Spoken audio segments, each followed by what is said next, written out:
All right, we are going to go ahead and get started. I see a lot of people just doing introductions in the chat, which is appreciated. So just a few opening slides that we have here today. Keep in mind, we're going to be using the chat strictly for a chat feature, but if you actually have a question that you want to pose, make sure that you put that in the Q&A. Sorry, Ryan, I jumped ahead. If I haven't met you before, I'm Wendy Zadeb, the Executive Director at the Michigan Association of Secondary School Principals. I've put my cell phone number here and also my direct email, so feel free to reach out to me if you have any questions following or during the webinar for that matter. And as I mentioned, we're going to be using the Q&A system for questions, and we're going to capture all of those questions and create a more formal FAQ so that we have that for you to be able to reference in the future. And we'll just be using chat if you just want to make a comment that you want your colleagues to see. And then the slide deck and the recording are going to be made available to you. So they will be emailed to you following the webinar and also available on both the MPSERS and MASSP websites. So I did want to just make a few notes that as Bob Schindler from Miller Johnson is going to be talking to us today about the lawsuit, keep in mind that this isn't legal advice in terms of what you should or should not do.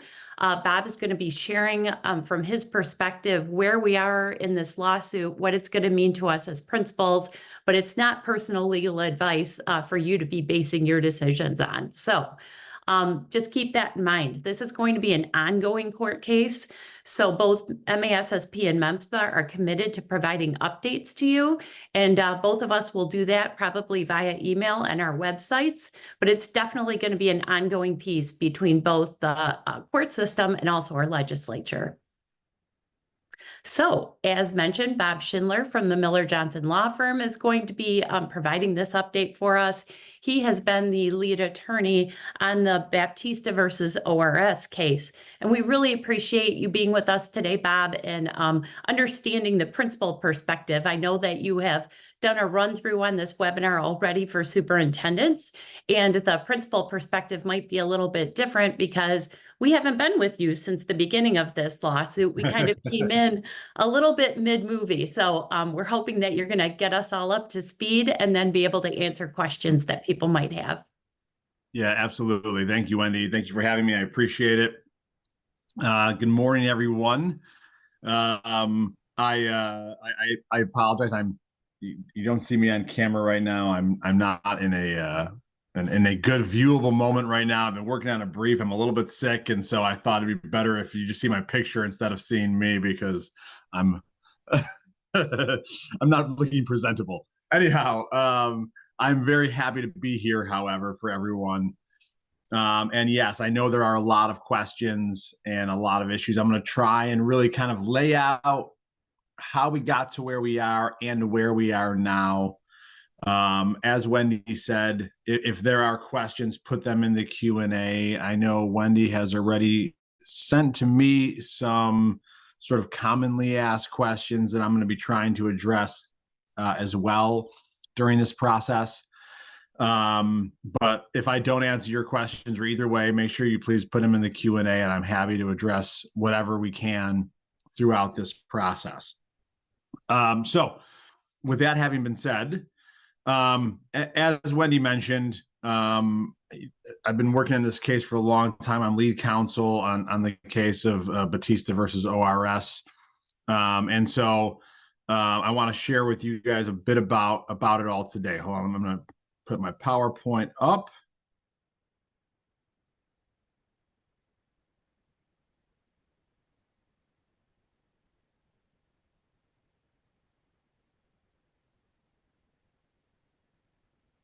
All right.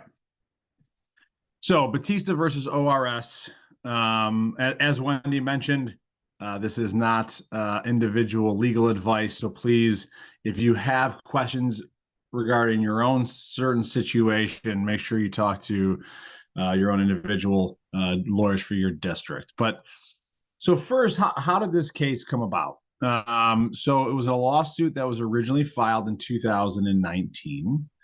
on behalf of the MASA, along with 7 representative plaintiffs who were current or former assistant superintendents or superintendents from around the state.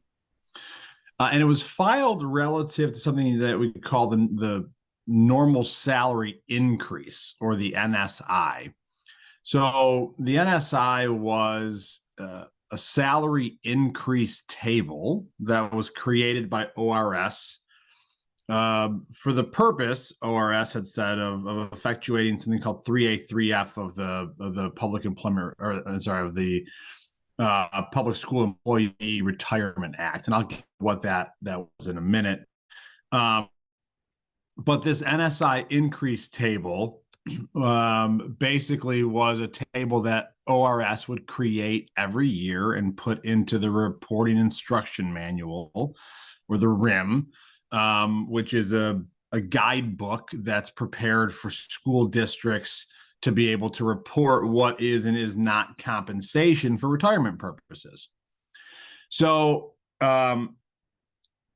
the NSI basically said it took sort of average increases of superintendents and assistant superintendents around the state and said, this is the allowable percentage that your salary can increase, and anything beyond that does not count toward your retirement, does not count as compensation for retirement purposes.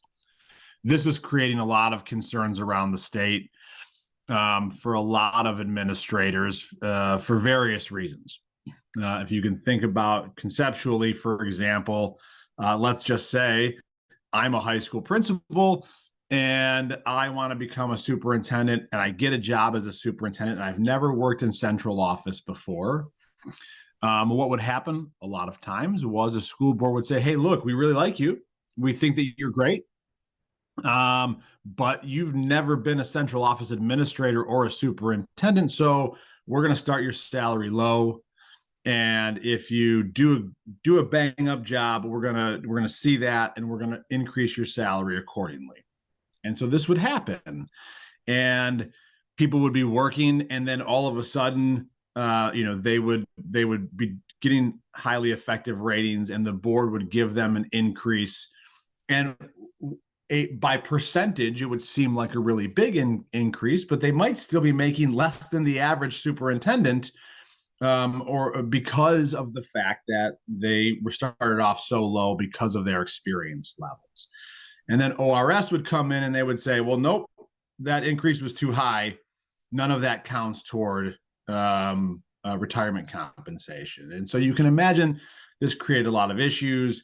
Now we had superintendents who were thinking, well, if I need to uncap this, I need to change districts. And it really just wasn't good for kids. It wasn't good for education. And so this is, again, impacting both assistant superintendents and superintendents. And really, it was even going beyond that, because sometimes this would be applied to directors, executive directors, these sorts of positions as well. And so we tried to work with ORS for a while about it, and they wouldn't budge on the main portions. And eventually we ended up filing the lawsuit in 2019, and we filed it in the Court of Claims, which is where you have to file lawsuits when you're filing against the state of Michigan. So again, the NSI, as it was created, was supposed to be based on 3A, 3F. So 3A is the section of the Retirement Act that defines what is compensation. Now, obviously, the phrase compensation is very important, because when you retire, your pension is based on your final average compensation, which is an average of a certain amount of time in your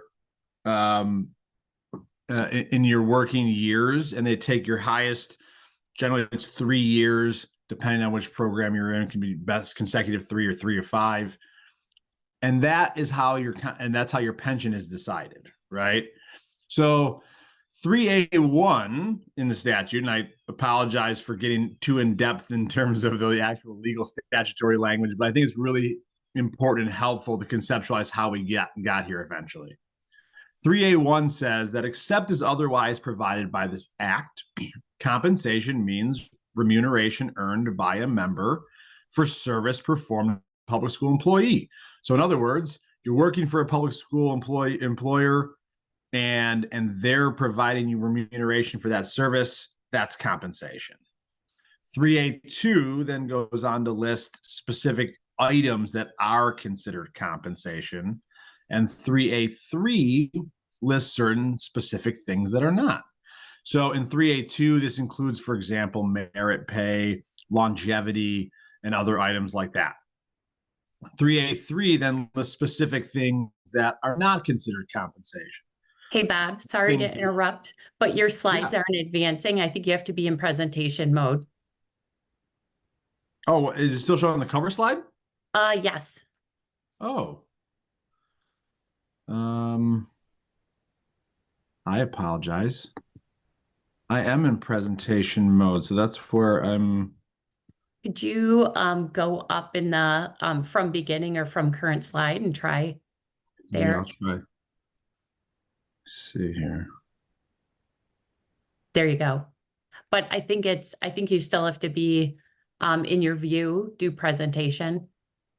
Let me try and reshare. Maybe there's a problem. Okay, here we go.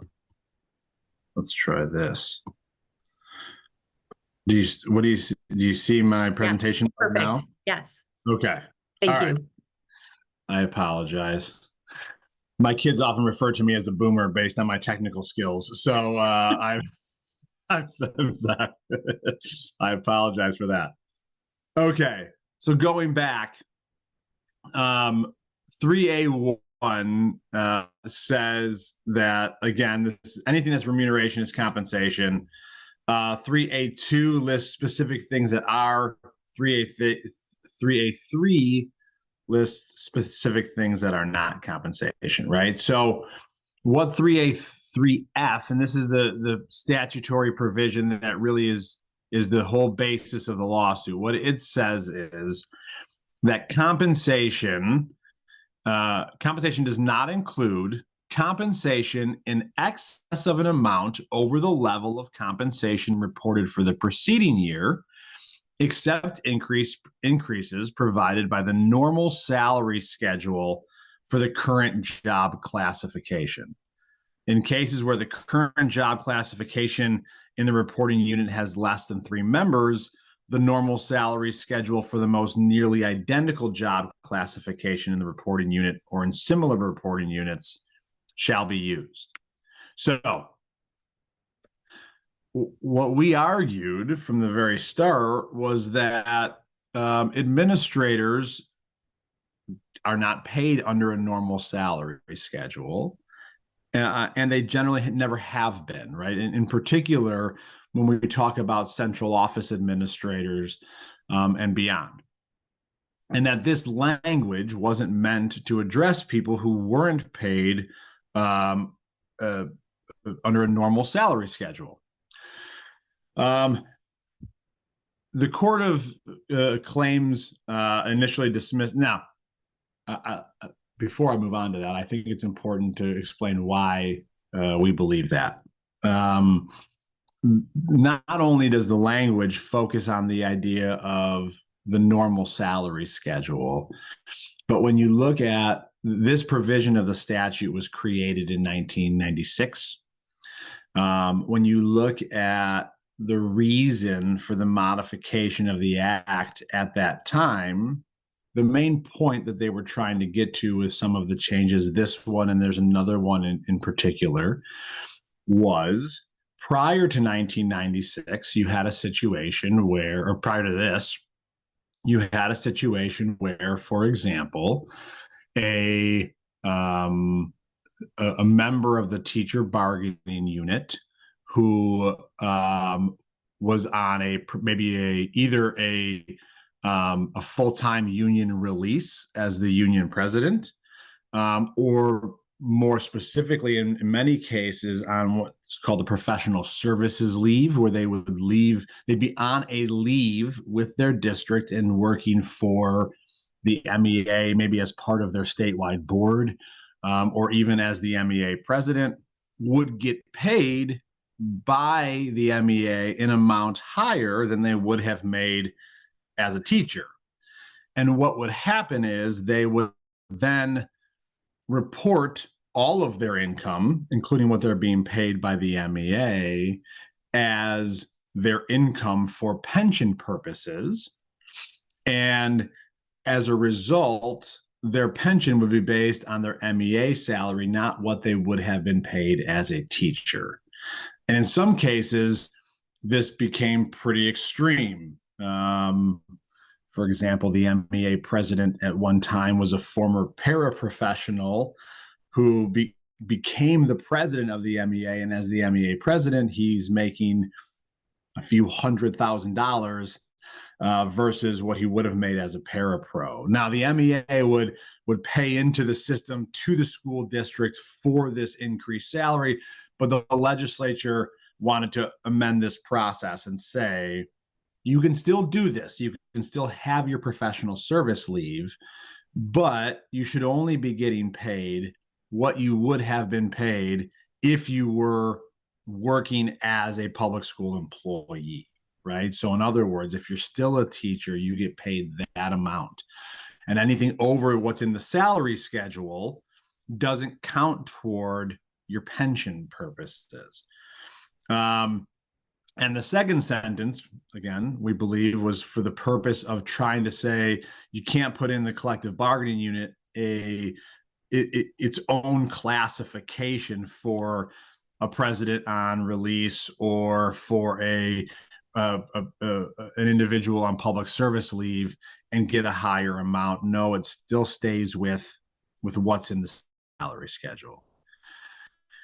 So, so again, we lost at the first the Court of Claims. We appealed to the Court of Appeals, and the Court of Appeals agreed and said that the statute does not authorize the creation of this NSI. That basically ORS acted outside of their authority in creating this salary table.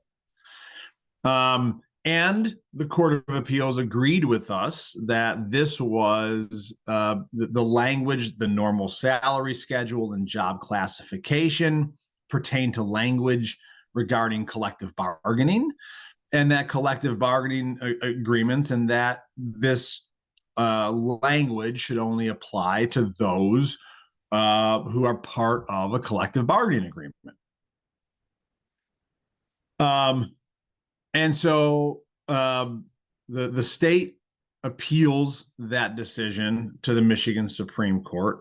And the way the Michigan Supreme Court works is when you appeal a case to the Michigan Supreme Court, you have to, they don't automatically take your cases. You have to file an application and request that they take your case. And they're supposed to only take cases that are somehow important to the state's jurisprudence. So in this case, interestingly, the Supreme Court ordered additional briefing. They held oral argument, but they never actually accepted the appeal. The argument was whether they should accept it. So we have our argument, and then on June 2nd of this year, the Michigan Supreme Court issued an order instead of granting an appeal. So if they grant an appeal, then they have a whole opinion that they release.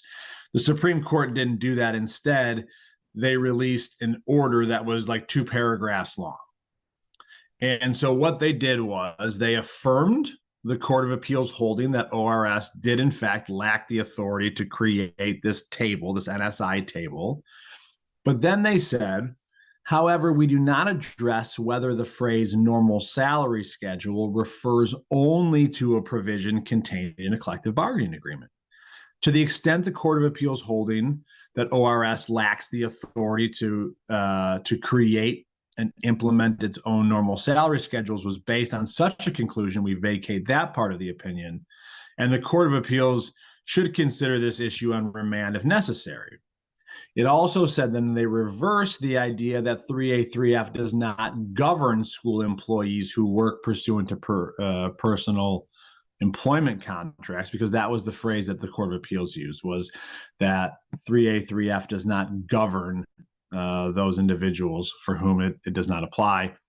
And then finally, they say, we remand this case to the Court of Appeals to address how 3A, 3F applies to public school employees who do not work pursuant to collective bargaining agreements, and to further address how this holding affects plaintiffs' claims in this case. So the case gets kicked back to the Court of Appeals. Interestingly, normally in those scenarios, the Court of Appeals will ask for additional briefing. They might have another argument. In this case, they didn't. The Court of Appeals instead, on September 14th, which, by the way, was the first day of a vacation that my wife and I were taking. And I'm on my first day of vacation, and I opened my email, which is, maybe a bad move, I suppose. And I see this Court of Appeals decision in my email, and that took a bite out of some of my fun of my vacation. But anyway, September 14th, they issue this opinion. Again, they affirm that ORS had no authority to create the NSI, but then they get into trying to explain what the Supreme Court told them they had to explain. And what they say is, in light of the Supreme Court's order, 3A, 3F applies to plaintiff members, even though they work under personal employment contracts and not collective bargaining agreements. They then go, okay, the court says we have to look at this and decide how this applies. So we're going to analyze each of those two sentences under the statute. So what they say is, one, in this case, the plaintiff's assistant superintendents and superintendents work under individual contracts, and therefore they are not subject to anything that could reasonably be construed or described as normal salary schedules.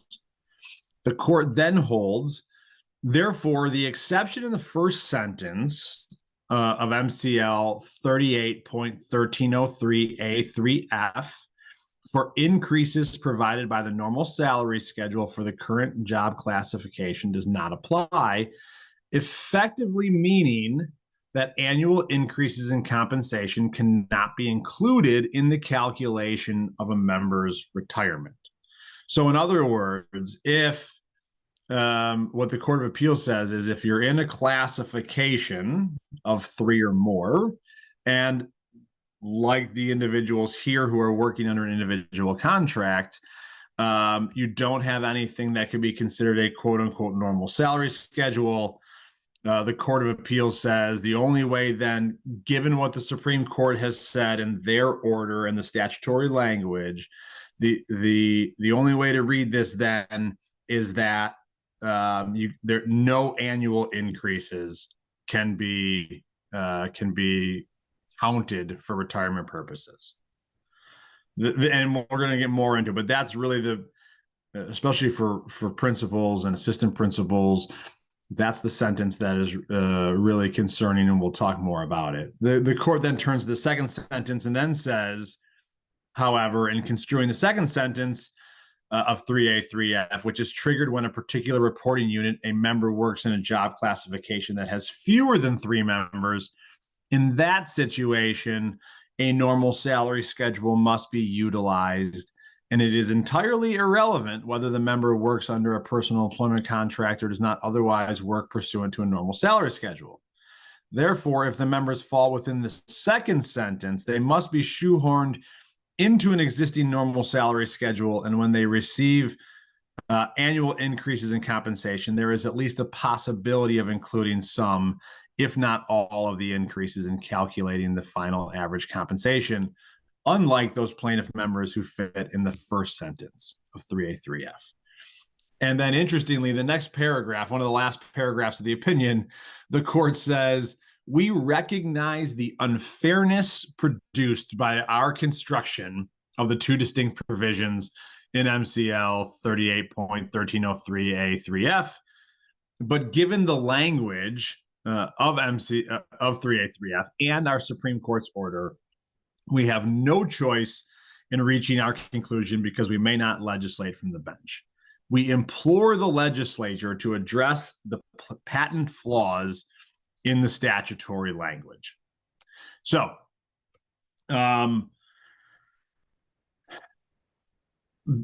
before we move on to the what now, I think there's a couple of things to that I want to address here. So what does that mean? What are they saying? And I'm going to try and get away from statutory language and put it in plain English, right? So the statute says, you know, you can't have any increases except those in your normal salary schedule. That's what the first sentence says. So what they say is if you don't have a normal salary schedule, then we have to read that to say you don't get any increases because there's no increases in a normal salary schedule.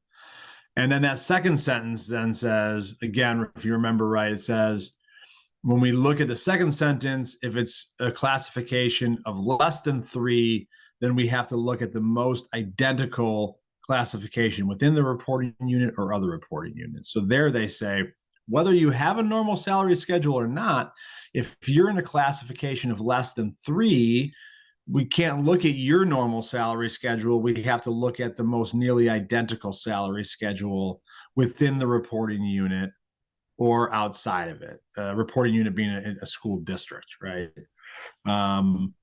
Or school that independent public school academy or whatever the case may be, right? So in that scenario, they say, you know, if let's just say I'm a director and we don't have a normal salary schedule, but the principals do, then I have to look to the principals because that's the most nearly identical position. All right. So you can imagine there are a lot of problems with this, especially the first sentence where we're talking about people getting no salary increases year over year that would count toward their retirement. So what does this mean now? Where are we at? Well, on October 26th, we did file an application for leave to the Michigan Supreme Court. At this point in time, we actually just finished all of the briefing on that about a week ago. We filed our application, the state filed their response, and then we filed the reply. We also last week, when we filed our reply, filed a motion for a couple of things. One was to expedite the proceeding, and we asked for the court to consider this case and to issue a decision before June 30th of 2024, with the idea that way we can have some answers before people retire at the end of this school year. Coincidentally, that's also sort of how the Supreme Court works in terms. They usually kind of almost like a school year. They start in August, start hearing cases and considering cases, and they finish by June. And so what we're asking for is the court to hear them this term so we can get some answers for our potential retirees. MASA has also been working with other entities like MASSP and other groups around the state that represent different levels of school employees, including, again, MASSP, MEMSPA, MASB, MSBO, and others, trying to work together to seek other forms of relief, whether that will be working on a legislative fix, whether that's working in other ways to try and convince the court to take this case and to fix it properly. So there is a lot going on in this case. In fact, it's sort of consumed the last several months of my life, I can tell you, in a lot of ways. But we are really working as much as we can to attack this on every level to make sure that we are protecting school employees and their pensions. Now, one of the problems that we have, and one of the things that we also asked for in this relief is for the court to issue what's called a stay, which is something that prevents something from going into power. We asked for a stay on the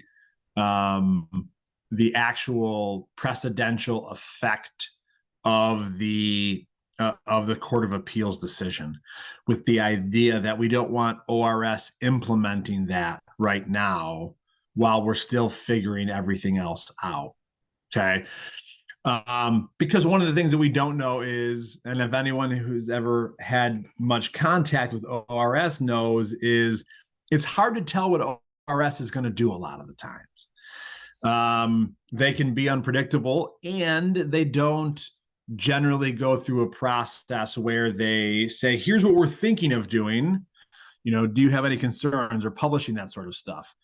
So what we know, we don't know right now exactly how ORS is going to be applying this decision. We know that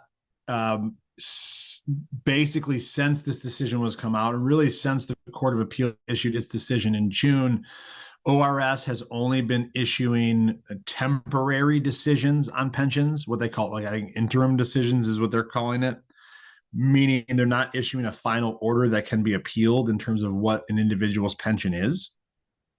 And basically what they're saying is, hey, we're going to give you a temporary pension amount, and then once this is all figured out, we're going to get to more sure answers. And so we've been, working again to try and figure out what to do to address that as well. So a few questions that I think are important, and that I know folks are considering. One of the biggest ones, especially for principals and assistant principals, I know, and one of the things that Wendy asked me, and I'm dealing with this question as well, is, well, what if we have a normal salary schedule, right? What if either I'm part of an administrator bargaining group and we have a normal salary schedule? Would that apply? And will ORS be applying it? Or even if we're not part of a normal a bargaining group and we have a normal salary schedule. So in some cases, right, school districts will create normal salary schedules for their administrators, even if they don't have a bargaining group, right? So then the question is, well, what about in that scenario? Does that apply? Would ORS respect that? And I believe the answer is yes. In particular, if you're in a group of three or more, right? So if there's a classification, if you're in principals and you're in a school district that has 3+ principals or assistant principals, and you have that normal salary schedule, I don't see a reason why ORS shouldn't or wouldn't respect that. I suppose there is an argument to be made if you are in a bargaining group versus you have an individual contract. But if there is that normal salary schedule, I believe ORS would. The more complicated question becomes if you're in a very small district where, let's say, for example, you only have 2 principals, right? There's a K-8 principal, and then there's a high school principal, and that's all of the building level administrators in your district. What about then? Well, the question is a good one, because if you look at ORS's most recent brief, they're saying they would apply the normal salary schedule. If you look at the Court of Appeals opinion, I think it would say that you shouldn't, that you should instead look to a different one. So that's one of the points that we are looking for clarification with the Supreme Court, is how and when does this really apply? Because the Court of Appeals didn't give a very good analysis to that issue. Right. Can I ask you a few clarifying questions just on what you were just talking about? Yeah, absolutely. Okay, so the collective bargaining agreement piece, some, as you were, kind of talking about, there's different forms and structures of that. And in some cases, a district might recognize the administrators group, like as a, in language that's in the principal contract, and that group of, say, 30 principals in a large district, bargains collectively. So it sounds to me like that would be on pretty sound ground as far as being a bargaining group, but they don't have to be recognized like AFL-CIO or anything like that, how formal is the language of collective bargaining group? Do they have to be certified by Merck, or do you think just being an organized group that the district bargains with is enough? Yeah, I think just being an organized group that the district bargains with is surely enough. Okay. If you look at what is and what is not collective bargaining and what is a collective bargaining agreement, ultimately, what I know oftentimes unions will focus on this idea of whether someone is certified by Merck or not. There is no requirement that a bargaining group be certified by the Merck, right? The Merck is there to help settle disputes. So if there's a question as to whether or not these employees want to be part of a collective bargaining group, or more importantly, be represented by a certain bargaining organization, then Merck will hold elections to that. And as part of that election, they'll certify what is the group, right? What is it made of? But employers and their employees can agree to certain groups. They can agree to a situation where, yes, we're gonna recognize this group as representing these employees, and Merck need not have any involvement in that process. So, Okay. I think in a situation that you described, Wendy, where you have a large district that has an administrator bargaining group, whether or not they're certified by the Merck, to me, that is the easiest situation. And that's the situation where we say, yes, those individuals should, even under the current reading by the Court of Appeals, which is sort of the the worst possible read we could have for administrators, those people I would be covered, I believe, by and their year-over-year increases would be credited. Okay. All right. So then we're going back to, folks that, maybe even if they are in a larger district, but they don't have, a collectively bargained contract. They have individual administrator contracts and, essentially are just told by the district year after year, you're getting a 2% in line with the teachers or whatever it may be. Right. So then I think we get into that distinction that you made about, 3 or fewer or more. So could you just explain again, what's that looking like? Yeah. So again, if we're talking about a situation where there's first, well, let's take the 3 or more, right? So the group has 3 or more in the classification. They're not bargaining. They have individual contracts, and maybe let's just say, for example, their individual contract references a handbook of some kind or something like that, right? Mm-hmm. And that handbook has a table that shows steps and rates for principals and assistant principals. And a lot of times what will happen, to your point, Wendy, right, is that like that table is simply kind of indexed to the teacher salaries, right? And so they'll add more because obviously a principal is going to have more days that they work. They'll break it down on a per diem usually, and they'll sort of index the two together, and then they'll create a table for their assistant principals and their principals. In that scenario, even under the Court of Appeals decision, I believe the ORS would apply that the same way. Obviously the initial decision by the Court of Appeals focused on the issue of collective bargaining. And to me, that was really what the Supreme Court had their concerns with. So what I believe, and one of the reasons why I think we have a really good chance of the Supreme Court taking our case is because I think that the Court of Appeals went way farther than the Supreme Court actually intended. And in some ways, I think the Court of Appeals did that on purpose because they were annoyed at the court for overturning their decision and not actually explaining it, just not issuing an opinion, just making this, sort of 2-paragraph order and punting it back to the Court of Appeals. So the Court of Appeals said, fine, we're going to go the opposite direction. And then if you don't like it, you figure it out, court.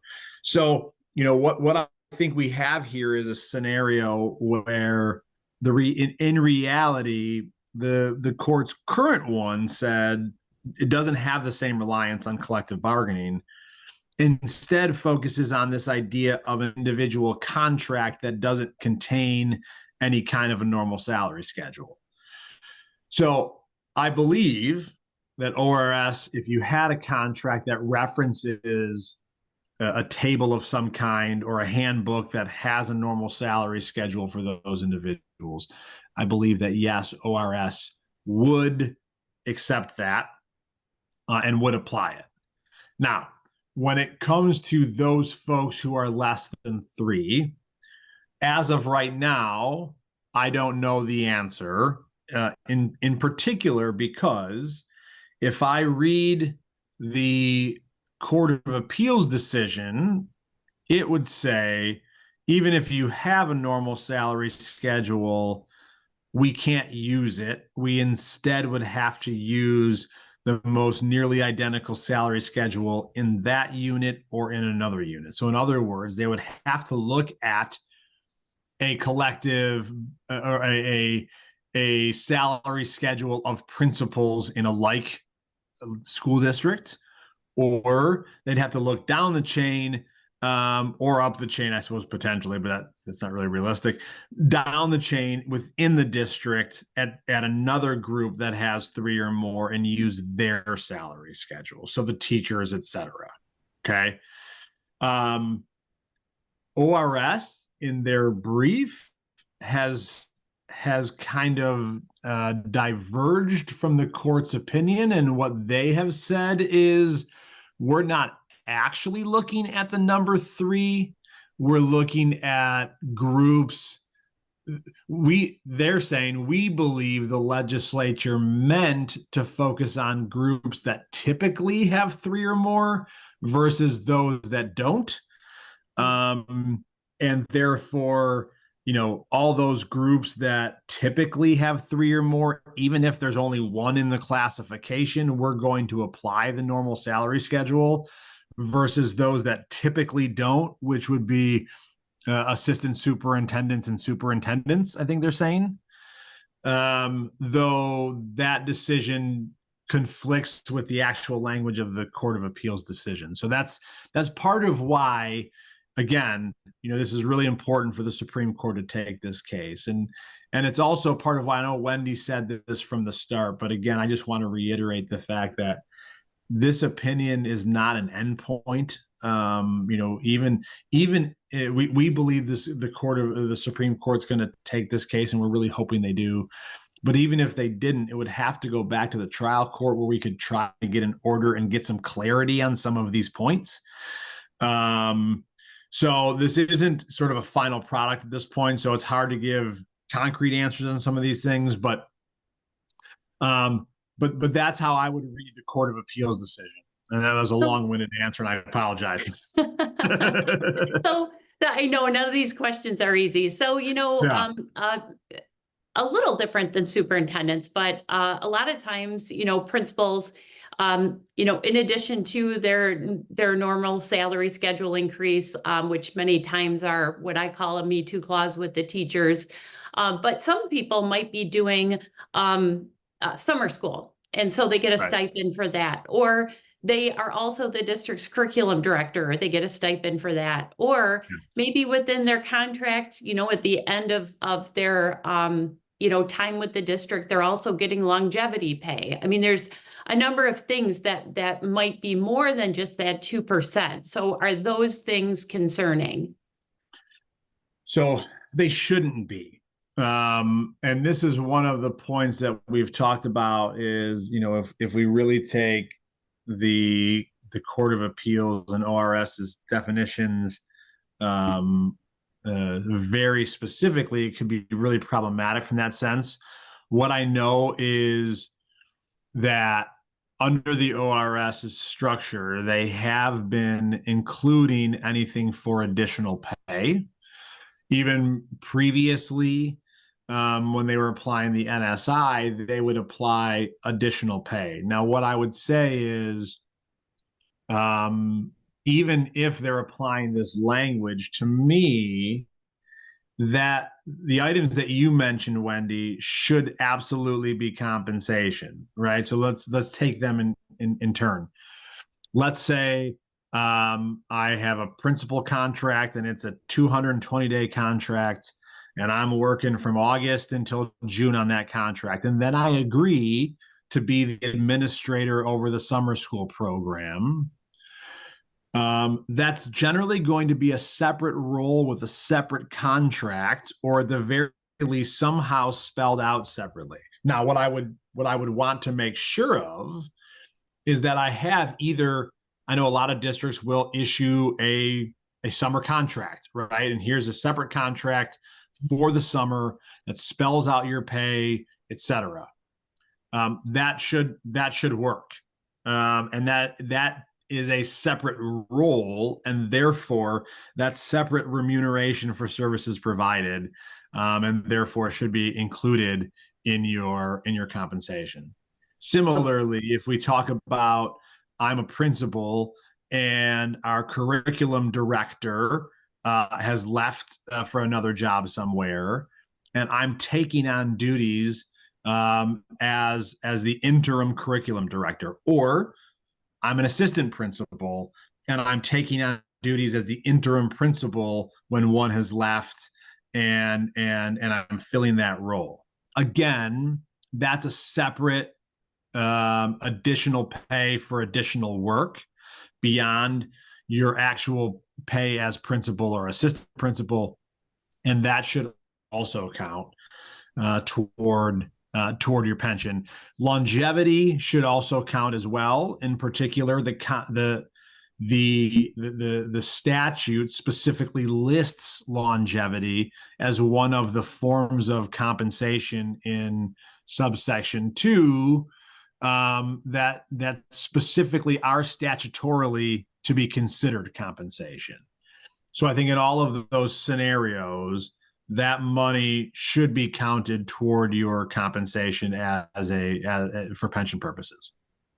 Okay, so I don't, I guess this would kind of differ by district, but if you were in a bargaining unit and all the people in the unit, are they required to have an equal or equitable salary increase? So could that increase be different within the bargaining unit? Or do you think that would be problematic in this case? I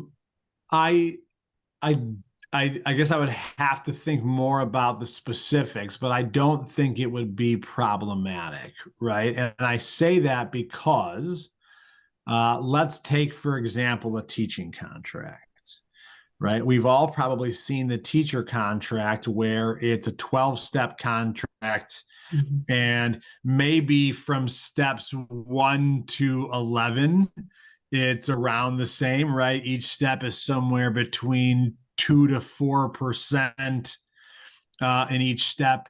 And then that last step, 11 to 12, is a really big step, right? And it's a 9% step or a 12% step. I've seen as much as on those last big steps. ORS has never flinched at that before, right? So I don't see why they should, if we're talking about an administrator schedule where a step is different, or there is differences between, whether that's the high school principal versus the elementary principal. And I know a lot of times we'll see those will differ, right? Because oftentimes a secondary principal has more after school items that they have to deal with, and that sort of a thing. And so they may get compensated at a higher level as a result of that. So I don't see that should be a problem for interpretation purposes for the ORS. So I think some districts, especially smaller districts that don't have, an established salary schedule for administrators are, already talking about putting those in place to avoid problems for administrators retiring in the future.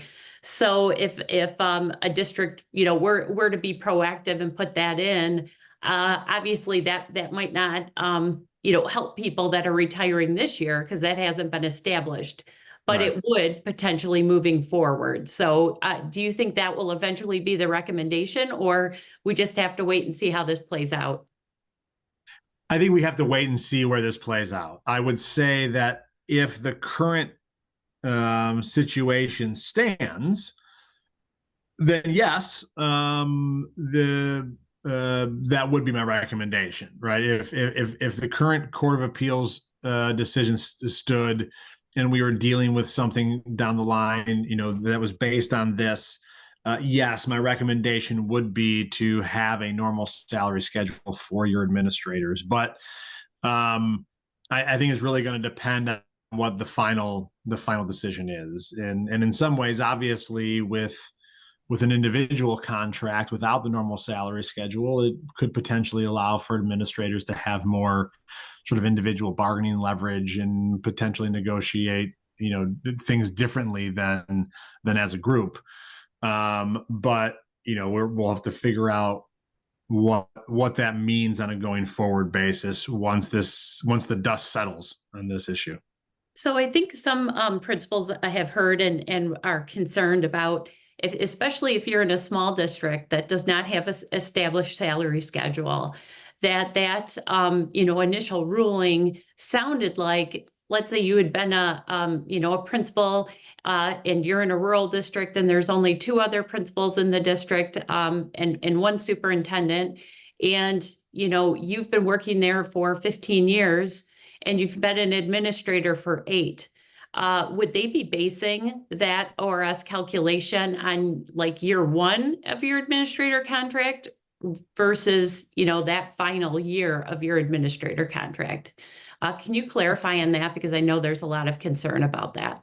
Yeah. So if you read the Court of Appeals decision literally, what it would say is, in that situation, if you're less than 3, if you're in a rural district of less than 3, whether you had a salary schedule or not wouldn't matter.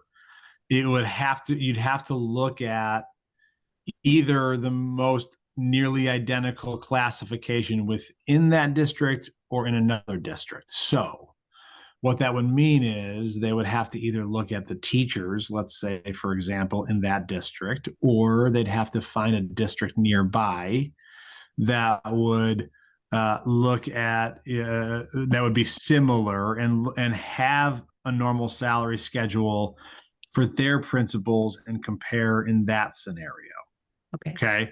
So what So if what does that mean? What is if the teachers had been getting, a 2%, a 3%, and the principal had been getting the same, then that would be likely to be recognized? and I'm Yeah, sorry. this I is hate yes, to keep isn't it? giving the Yeah. it depends stuff, but this is where again it gets really hard because ORS is trying to say in their brief they've said well, we just look at the percentages, though our argument, and this again goes back to the idea that this wasn't meant to apply in this way. When you look at the actual language, what it says is that you can't receive compensation in amounts higher than in the salary schedule.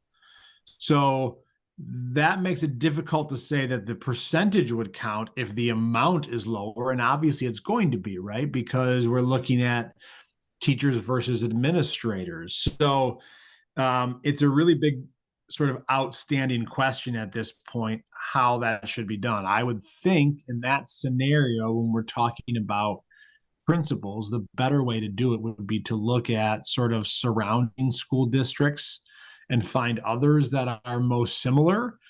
and compare rather than gauging to a lower bargaining unit, but it's hard to say what ORS will ultimately do on that.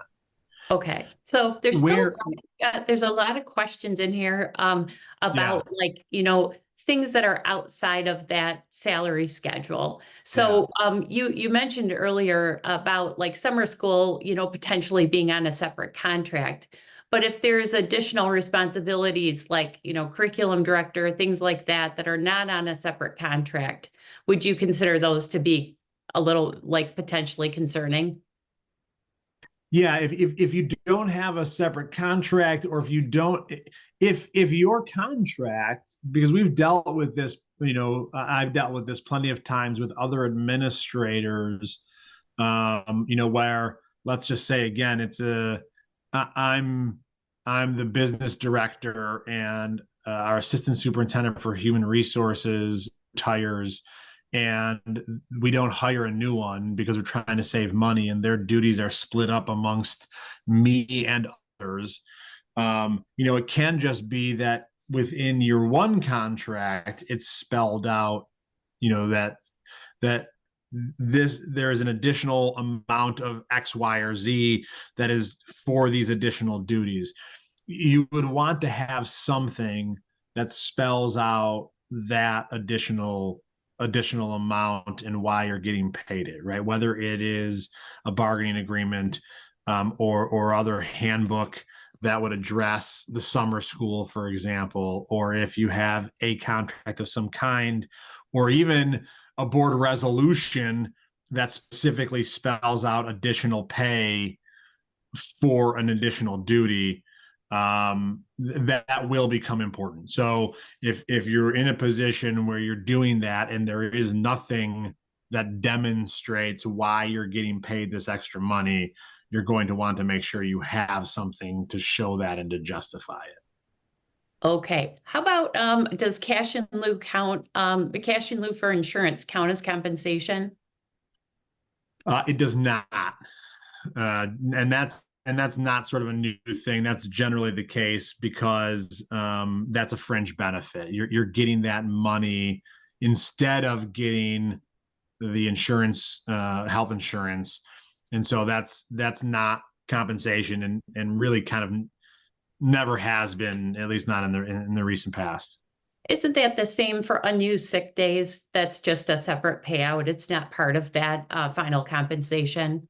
That's correct. Yeah. Okay. So what the statute says is, and this is again one of these changes they made because of some arguments in the past, but if you're using sick days and getting paid, right, that money obviously still counts toward your compensation. But if you're getting a payout of unused sick days, or other kinds of bonus payments, a lot of times, right, a district might have a situation where upon retirement, you can bank up to so many days and you get paid out at either your per diem or some other rate, and that's kind of a nice retirement incentive. Or even a district is trying to lower their numbers and they're offering a retirement incentive. All of those would not be considered compensation, for the purposes of your pension. Okay. So there are quite a few other questions. So do you want me to pose these, or do you want, to me to grab these and, we can kind of get them all together in an FAQ? So I'm fine if we want to. I have time right now. If we want Oh, to great. continue to Okay. talk through some of these, I'm okay with it. All right.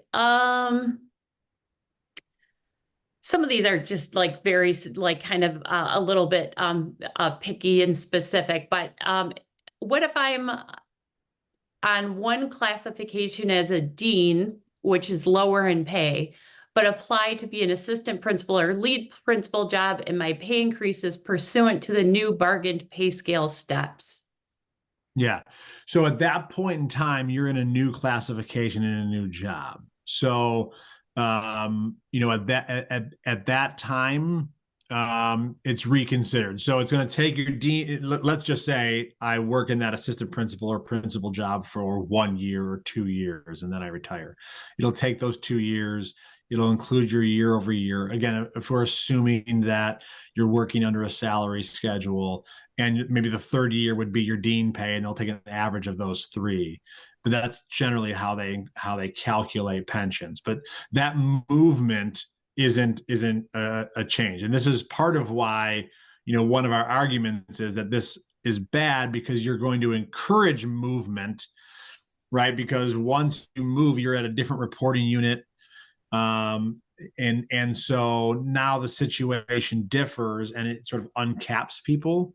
So, this is one of our arguments in our case is it's bad for education. It'll destabilize things if we're encouraging people to move from one place to a next, or one job to a next, even when everyone's happy, if we're doing so sort of because we need to think about ourselves and our own pension. Okay, so I know that, some districts paid administrators extra stipends during COVID, obviously for work that was well above and beyond. Would you be concerned about that? I would be concerned just in terms of how it was described. But ultimately, if it is, if the purpose is remuneration for services provided, meaning pay for your work, then it should count under the definition. And so in some cases, it's really going to matter on how that was effectuated by the school district. But that's going to be the key, is whether we can say, hey, look, this is for the purposes of paying you for work. Now, I don't know the position ORS has taken on some of these, because if you've already provided the work and then afterward the board says you went above and beyond, here we're going to reward you, they may call that a bonus, depending on the scenario. So that's where I would be concerned on that. Okay. So, there's a lot of people with dual titles, principal / CTE director, or superintendent / assistant superintendent. So where do they fall in terms of a group? Yeah, that's a great question. And it's hard to say, truthfully. I don't know the answer. I would say what I would recommend in those scenarios is that there are either specific contracts for each role, or one contract that delineates pay for each role, right? So I'm a principal, and I'm also the curriculum director. Then I'm going to have in my contract, my main role maybe is the principal, and then a stipend of some kind or another for my work as curriculum director, and lay out what that stipend or that additional salary is. And I think that is the cleanest way to make sure that ORS respects that additional pay. Okay. So two things. If they're looking at the teacher salary, are they looking at a per day rate because of they work fewer days in their contract? Once we decide to retire and begin collecting our pension, can ORS reduce our amount based on any of the results of this litigation? All right. So the first question is an excellent question. And I say that because this is one of the things that I have always had a problem with, the idea of, okay, if we're talking about the teacher, it would, talking about indexing to the teacher or this or that, what part are we talking about, right? Because if we're looking at the year over year increase, well, there could be an on schedule increase in a given year or in each year to the table itself. There could be the step increase as well. And then there's the combination of the two.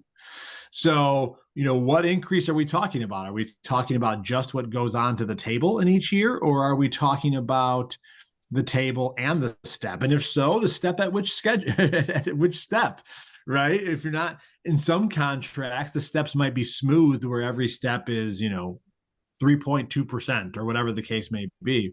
But in a lot of districts, it's not. So the answer is I don't know on that piece. And I think this is one of the main points of our concern from the very beginning, because that was always part of the whole ORS problem for us. Is you're looking at percentages and you're not looking at amounts, and it doesn't make sense in terms of the application. Now, the second part of the question, well, what happens if we've had an audit or we retire and we're given something, and then can they go back and fix it later? The answer is yes, they can. One of the things that we initially had asked for as part of our suit was to go back and readjust anyone whose pension was hindered based on the NSI. And so, it's going to depend on sort of the final court order, and that will be something that we'll have to deal with in the trial court eventually, or if we can get a legislative fix on this thing that does it, for a certain date or time. But yeah, ultimately they can. Yeah. So what do you see, as the timeline for this? And I know that that's a little bit, that's a little difficult to tell, but what do you see? Do you think this is, a year process in terms of hearing back from the Supreme Court, and then what those next steps might be? Yeah, it's hard to say. Again, our hope is that they'll take up the case in this term and issue a decision. We'll hopefully have an answer as to whether or not they're leaning that way based on our motion. The motion will likely be taken up sooner than the case itself. So hopefully, if we can get an answer on our motion, they will we'll know sooner rather than later if it's going to be taken up during this term. Now, ultimately, the problem here is once the Supreme Court acts, we're going to have a much better idea of where this is going. The final product might still take time, even if the Supreme Court issues something that doesn't remand it to the Court of Appeals. It'll eventually go back to the trial court for issuing a final order. So it's going to take, at the very least, probably somewhere in the next year-ish, to get a final order, even if we know kind of where it's going before then from the court. If we can get some sort of a fix in the legislature, it could happen sooner, but that's going to be a whole other question that we're really working on with with all the M groups to try and focus our efforts on that issue and figure out the best way to handle that. All right, last question for the live version. We might follow up with an FAQ with some things once I review these and see if there's something that didn't quite get answered. But a question I've heard from a lot of people is, they're filing with ORS right now, and some people are getting like a response with their audit saying that the final determination is going to be pending this lawsuit, and others are just getting a judgment that falls right in line with the calculator, and they're like, oh, good, I guess it didn't affect me. So, is that accurate from what you're hearing as well? It is, yes. The question really becomes whether ORS sees in your given scenario something that could be impacted by the lawsuit. So if they don't, right, let's just say, again, going back, if you're a principal in a large school district that has a bargaining group, that has a normal salary schedule, more than likely what's going to happen is you retire. ORS is going to look at that schedule. They're going to look at your contracts. They're going to look at what's reported as compensation. They're going to issue an award, and that's it. That's the end of it. If you're either, in a situation where you don't have that, if you have additional roles, if there are things that complicate it, then there's the possibility of getting the notice that says, hey, and what I've seen on these is it'll say, we're aware of the Batista versus ORS case, and we're still figuring that out. Here's your interim award, and we'll issue a final award once that gets settled. Yeah. So the other thing I'm hearing from people is that this has been slowing down the process. And I know that, Yes. that's concerning to people because obviously you retire and you're, counting on getting your retirement checks from ORS. And, if that can be delayed, between 3 and 6 months, obviously a lot of people don't have, all of those living expenses saved up. So have you been hearing that as well? I have. Now I don't know. I haven't heard, obviously, because by the time it gets to me, I only hear about the difficult cases, right? I don't know if there are folks for whom, again, let's just say if you're one of those administrators for whom it's a pretty easy situation and they look at your salary schedule and they determine your pension. I don't know what it's like for those folks. I know that in particular for superintendents and for some assistant superintendents that I've heard from, it's taken as much as 3 or 4 months after they retire until they get their first pension check. But I don't know. But again, those are all people who are obviously from their end, Batista applies. So I don't know what it's like for the other folks. I haven't heard those scenarios as much yet, and whether it's quicker for people who are clearly working under a normal salary schedule.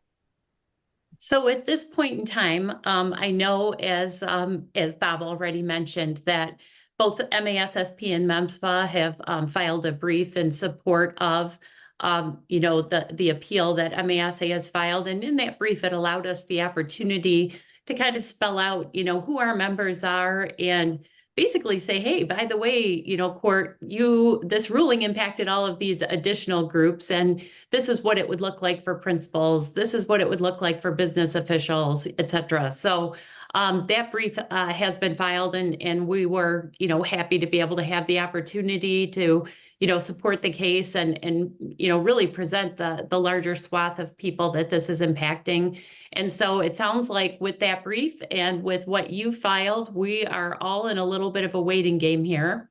And I know that, as soon as more information becomes available, all of us are communicating as executive directors of these groups, along with our lobbyists and along with our attorneys. And, it's our goal collectively to be able to kind of share this information and to, be able to keep people in the loop because we certainly have people that were considering retiring, whether it's in January or at the end of this school year, and they're wondering what they should do. And really, there's not crystal clear guidance on what those decisions should be. So I don't know, Bob, if you have any parting words of wisdom about that in terms of making that decision. Yeah. So what I would say is a few things. One, I know for a lot of people around the state, this decision is kind of scary. I would just want to reiterate that this isn't a final product, that you have a lot of people around the state working very hard to try and get a positive result, and we believe we're going to get there. So that's the first part. Secondarily, what I would say is if you're in a situation where you're considering retirement, it's hard to advise one way or the other in terms of what you should or should not do, because that's very individual. But what I would say is this is the worst it's going to get, and it's not going to get any worse than this. So if this isn't going to impact you much, if you're in those groups that we talked about, then I would have no hesitation. If you are concerned about it, the worst case scenario is you're going to get an interim order, and once this is all done, they can always readjust it, right? And meaning if your pension gets an upward adjustment, they're going to they can issue those checks and take care of it. And what I've seen is there isn't really a concern of a downward adjustment because they're gonna keep it as low as possible, or as low as they believe they might have to be. So Will it move faster once this is done? Yes. So if the 3 months sort of a thing is a potential problem for you, it makes sense to hold on, maybe. But I would talk to others that who are recent retirees who have retired, since June 30th of this last year. Ask them, what does it look like? How has it been? When did you get your pay? Especially if you can find folks within your own district, that are working under similar scenarios. So would you say at this point, everybody impacted kind of needs to sit tight and let the process work, because, we really haven't started with the legislative, aspect of this. We're waiting to see what happens with the court, and then, potentially seeking a legislative fix if needed. And there may be a time where we have to ask people, that are impacted to get engaged at that point. But right now, I think everybody just needs to sit tight. Would that be your advice?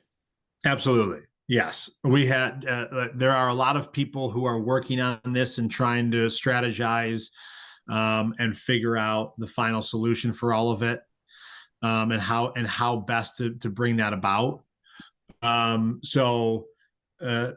Yes, at a certain point in time, Wendy may send out an email that says, "Hey, everyone, write your legislator, and tell them this is important to you."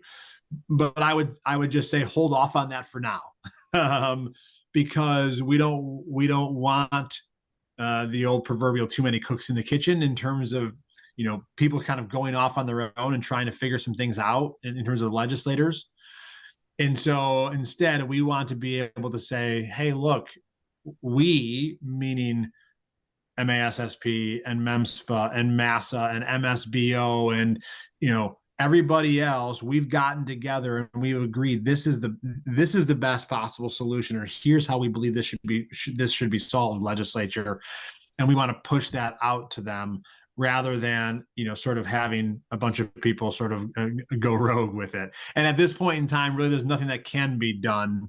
The legislature called their session early, so they haven't been in their offices for about a month now at this point in time, and they're not going to be until after the new year anyhow. So that'll give us some time to figure out the court things, and then figure out a possible angle of attack to go with as it relates to the legislature as well. Okay, for real, last question. So I have been getting some contacts from people who have already retired. And Yeah. I've heard some people say that, that potentially, if this ruling were to stand, it could impact people that retired up to 2 years ago. And some people have said, no, it could go all the way back to when the lawsuit was filed. So I know that's a little bit of a crystal ball thing too, but do you have any thoughts about that? I do. In my opinion, if you have retired and they have issued a final pension decision for your pension, they should not be able to go back and retroactively adjust that, unless the court orders them to do so. But even then, I have some real questions, especially in terms of it negatively impacting you. Be one thing if it was going to positively impact you because the legislature, because the ORS has not followed their statutory requirements. But once they've issued their final award, you are now what we call in the legal world fully vested in that opinion, in that decision. And so I do not believe that ORS should be able to go back and negatively impact anyone who's retired. I do think there could be a possibility of an upward adjustment, but if they were to make downward adjustments, I think myself and several other school lawyers would be trying to get together a class action lawsuit against the state for doing that, because it'd be beyond their authority. Okay, well, that will help a lot of people sleep easier, and those who are already retired to relax a little bit, hopefully this Christmas, and be able to enjoy themselves. So I do want to, just in closing, tell everyone that I will download all of the questions that were in the Q&A. So if I missed something that we didn't cover and we didn't answer on, I will work on getting that for you.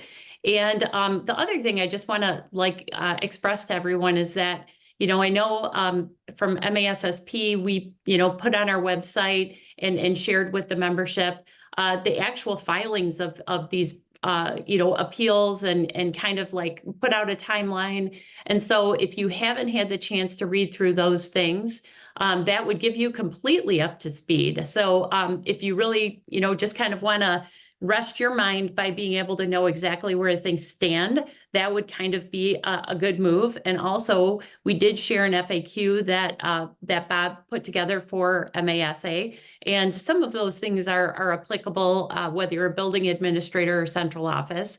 So there's quite a few things that I think that you might want to just take a look at, because a lot of your questions would be answered in those spots. And if not, like I said, I will try to grab some of those things in FAQ and get those out. So on behalf of myself, Wendy Zedeb at MASSP, and Paul Liebenow, my colleague, the executive director at MPSERS, we appreciate everybody taking the time to tune in today. And Bob, we certainly appreciate you taking the time. I know you're under the weather and also under the gun trying to get work done on this. So we appreciate everything that you're doing on behalf of school administrators, and I certainly hope that everybody realizes that, both Paul and I are 100% engaged in this issue. We're concerned on your behalf, and we will be your advocates. So we'll continue to give you normal and regular updates on this as things come along, and help to make clarifications. Some of you, this is all new information. So I would also encourage you to replay the webinar when you get it, because that might help you to just kind of think through things as well if you miss something. So we appreciate everyone's time and efforts on this. And Bob, thanks so much. Have a great rest of your day. Thank you, Wendy, you as well. And thank you to everyone for showing up for this. Take care.